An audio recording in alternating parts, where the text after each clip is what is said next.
नमस्कार सभी देशवासियों का स्वागत है।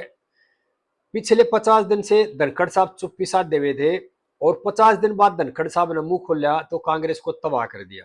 धनखड़ साहब का जैसे ही इस्तीफा हुआ, कांग्रेस रोजाना देश की जनता को गुमराह कर रही थी कि धनखड़ साहब के साथ ये कर दिया, धनखड़ साहब के साथ वो कर दिया, धनखड़ साहब और अरेस्ट कर रखे, धनखड़ साहब का पता नहीं कहाँ पे है। टीवी डिबेट में देखो वहां पे, सोशल मीडिया पे देखो वहां पे, अखबारों में देखो वहां पे, सिर्फ एक ही बात थी, धनखड़ साहब पता नहीं कहाँ गायब कर दिए सरकार ने। और राहुल गांधी जी कह रहे थे धनखड़ साहब मुंह खोलो, पूर्व राष्ट्रपति का पता नहीं कहाँ चले गए, इस तरह की बातें बताया, देश की जनता को गुमराह कर रहे थे। जयराम रमेश जी कह रहे थे 50 दिन हो गए धनखड़ साहब चुप्पी साधे हुए हैं, धनखड़ साहब पता नहीं कहाँ खो गए हैं। और जिस दिन उपराष्ट्रपति का इलेक्शन हुआ उससे पहले दिन तक कह रहे थे जयराम रमेश जी, धनखड़ साहब आपके उत्तराधिकारी का चुनाव हो रहा है तो मुंह खोलो, कहाँ रह गए, इस तरह की बातें कर रहे थे।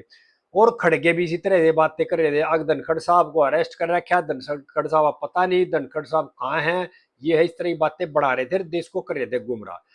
धनखड़ साहब ने 50 दिन के बाद खोल दिया भाई देशवासी मुंह अपना, और मुंह खोला धनखड़ साहब ने तो कांग्रेस को तबाह कर दिया। क्योंकि जो कांग्रेस धनखड़ साहब के कंधे बंदूक धर के चलाना चाह रही थी, उस कांग्रेस की जमीन हिला दी धनखड़ साहब ने जो मुंह खोला 50 दिन के बाद। कल उपराष्ट्रपति का चुनाव देश में संपन्न हो गया और सीपी राधाकृष्णन देश के नए उपराष्ट्रपति चुने गए हैं।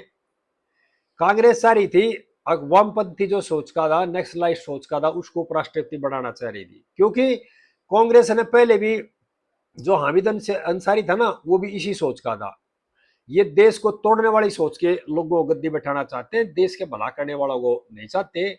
हामिद अंसारी ने जिस तरह से ईरान में रह करके, विदेशों में रह के देश को जो नुकसान किया, देश की एजेंसियों जो नुकसान पहुंचा, उसको सभी देशवासी जानते हैं।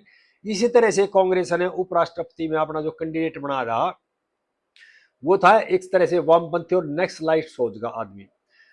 कांग्रेस के खुद समझदार जो लोग हैं, उन्होंने भी क्रॉस वोटिंग की है इस उपराष्ट्रपति के चुनाव में, क्योंकि उनकी मजबूरी है कि वो कांग्रेस पार्टी के हैं, और चुपचाप उन्होंने क्रॉस वोटिंग कर दी, और इस पर भी विवाद हो रहा है। और मैं यह कहना चाह रहा हूं, राधा कृष्ण जी जो राष्ट्रपति उपराष्ट्रपति चुने गए हैं, उसके नतीजे आने के बाद धनखड़ साहब ने मुंह खोल दिया, और धनखड़ साहब ने एक बहुत अच्छा ट्वीट किया है, और उपराष्ट्रपति जो सीपी राधाकृष्णन जी है, उनको बहुत अच्छी मुबारकबाद दी है, और कहा भी अपने जो पद की गरिमा बनाए रखो, इस तरह की ट्वीट की है। जैसे ही धनखड़ साहब का ट्वीट आया तो कांग्रेस में खलबली मच गई। क्यों?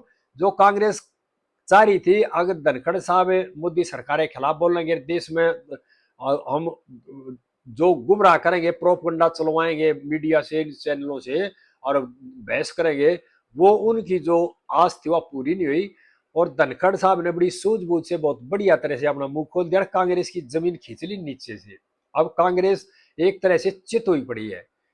राष्ट्रपति का जैसे ही चुनाव की घोषणा आई, उसके बाद धनखड़ साहब ने मुंह खोल लिया, और कांग्रेस की जमीन उनके नीचे से खिसक गई, इस तरह से गई एकदम से। खड़गे साहब न्यारे इस काम में लगे हुए थे। राहुल गांधी बार बार वो कह रहे थे धनखड़ साहब पता नहीं कहाँ अरेस्ट कर रखे हैं, ये कर रखे, हाउस अरेस्ट, इस तरह की बातें चला रहे थे। और जयराम रमेश जो इसी काम पर लगे हुए थे, यानी खड़गे में जयराम रमेश में भी होड़ लग रही थी कांग्रेस में। खड़गे कह रहा था मैं सोनिया गांधी या गांधी परिवार खास हूं, जयराम रमेश चाह रहा था मैं खास हूं। एक दूसरे की होड़ लग रही थी। और क्या थी, अभी धनखड़ साहब को आज्ञा करके इस्तेमाल करना चाह रहे थे, धनखड़ साहब सरकार के खिलाफ कुछ बोल लेंगे और उस मुद्दे को तुम कैश करियो जनता में ले जाकर के। लेकिन धनखड़ साहब ने एक गलती होगी उनसे, वो कह रहे आगे, कई बार आदमी है ना धोखे में या भाग्य खराब हो या कोई इस तरह तो कोई गलती हो जाती है, और ना सरकार ने धनखड़ साहब के बारे में कुछ की, ना धनखड़ साहब ने सरकार के बारे में कुछ की। और समझदारी सी में जो देश हित की बातें होती हैं वो कुछ पर्दे में रहनी चाहिए, और धनखड़ साहब ने बहुत बढ़िया परिचय दिया अपनी सूझबूझ का। और बार बार टीवी चैनलों पे जो ये राजनीतिक पंडित नहीं है, वो बहुत बड़े बड़े शब्दों में लिखा होगा राजनीतिक विश्लेषक, क्या एजेंडा चलाएंगे, धनखड़ साहब का था पता नहीं है, धनखड़ साहब पता नहीं कहाँ गए। सारी देश की दुनिया को, देश के बच्चों बच्चों को बता, पहले धनखड़ साहब उपराष्ट्रपति के जो सरकारी निवास में रह रहे थे, अब धनखड़ साहब को पता है अभी नए उपराष्ट्रपति का चुनाव होने वाला है, ये घर नए उपराष्ट्रपति का है। हमने धनखड़ साहब 5-6 दिन पहले खाली करके अपने प्राइवेट जो फार्म हाउस था अब है चौटाला जी का, उसमें चले गए। धनखड़ साहब को जैसे ही सरकारी बंगला अलाट होगा तो सरकारी बंगले में आ जाएंगे। पहले क्या मुद्दा उठा रहे थे ये विपक्ष वाले स्वार्थी लोग गुमराह करने के लिए देश की जनता को, जी धनखड़ साहब को पेंशन भी नहीं मिलेगी, धनखड़ साहब का ये होगा, धनखड़ साहब को कुछ नहीं मिलेगा। धनखड़ साहब की भाई जो एमएलए की जो पेंशन थी वह भी मंजूर हो गई है।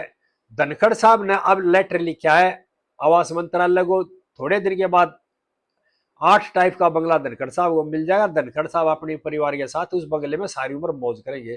कांग्रेस जो तीर मारना चाह रही थी उस पर धनखड़ साहब ने पानी फेरे दिया और धनखड़ साहब ने बहुत बढ़िया इलाज बांध दिया कांग्रेस का।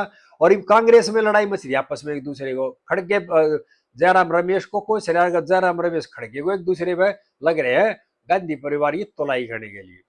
सभी देशवासियों से प्रार्थना है इनका जो काम है ना वो लोगों की को गुमराह करने का और कोई काम नहीं है, क्योंकि अभी ये बेरोजगार हो गए, देश की जनता को गुमराह करेंगे, अपनी नौकरी हासिल करने के लिए इस तरह के ड्रामे कर रहे हैं। इनकी बातों में नहीं आना है। सभी देशवासियों से प्रार्थना है इस वीडियो को भाई ज्यादा से ज्यादा शेयर करो और भाई मेरे चैनल को सब्सक्राइब भी कर लियो। आगे भाइयों के साथ इस तरह की बातें फिर करते रहेंगे। जय हिंद देशवासियों।